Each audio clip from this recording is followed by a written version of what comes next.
Ayun na, na-receive ko na yung ating pabango na Dior. Thank you naman kay Ate Flora. Binili pa niya to sa Ho Chi Minh. Ayun na. Wait. Tagal ko na itong gusto. Tingnan mo na ang price. 3 million. Check. Favorite ko to eh.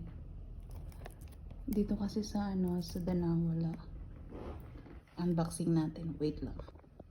Ayan na nga. O diba? Dati, yung una kong pabangong ganito, yung bote niya talagang inaano ko pa. Wow!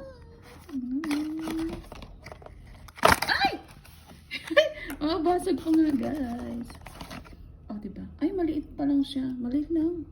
Yung una ko palang ganito is 100 ml. Ito kasi 50 ml lang siya. Pero nagmahal na siya ngayon na 3 million. So, ayan, guys. Bango. Amoy natin.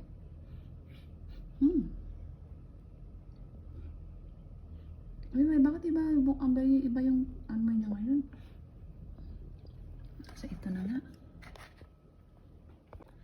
So, ayan na nga. Ito ang pa-birthday natin sa self natin.